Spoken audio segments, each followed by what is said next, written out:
Friend. இப்போ நம்ம chicken biryani நம்ம இப்போ செய்கிறோம். அதுக்கு 1 கிலோ சிக்கன் வாங்கி வச்சுருக்கிறேன். அடுத்தது அதுக்கு தேவையானது 1 புடி கொத்தமல்லி தழை, 1 புடி புதினா. இதுக்கு தேவையானது நம்ம எடுத்து வச்சுக்குவோம்.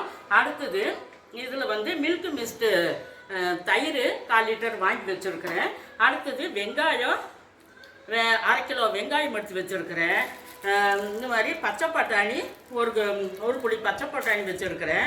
1 லெமன் வச்சுருக்கிறேன். 10 காஞ்ச மிளகா, 10 பச்சை மிளகா, இஞ்சி பூண்டு 2 சேர்ந்து 100 கிராம், 1 கிலோ பாசுபதி அரிசி வாங்கி வச்சுருக்கிறேன்.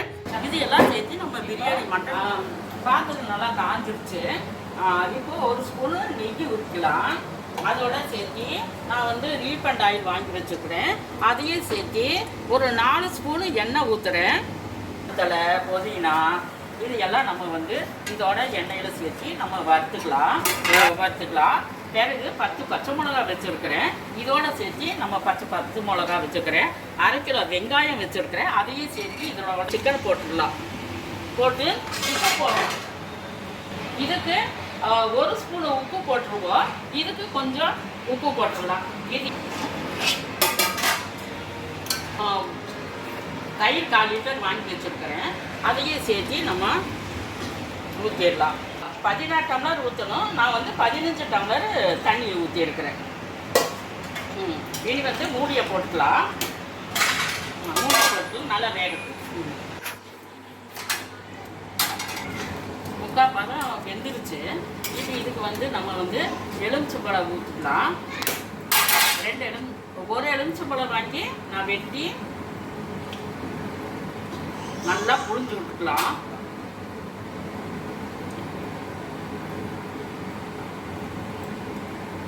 புழிஞ்சு விட்டுட்டு கொஞ்சம் 1 ஸ்பூனு நெய் ஊற்றிக்கலாம்.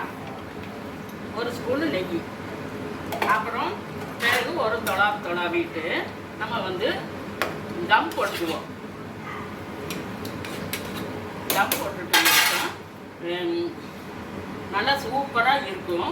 இந்த இலை சத்து இந்த பிரியாணிக்குள்ளே வரும்.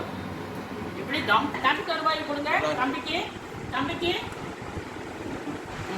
தம்பி எப்படி இருக்குது? சாப்பிட்டு பார்த்து எப்படி இருக்குது? பாப்பா எடு. ஹலோ ஃப்ரெண்ட், இதே போல் சிக்கன் பிரியாணி சூப்பராக இருக்குது. இலையில தம் போட்டக்காட்டி சூப்பராக இருக்குது. நல்லா வெந்துருச்சு. இதே மாதிரி நீங்கள் ஒரு நாளைக்கு செஞ்சு பாருங்கள். பாய்.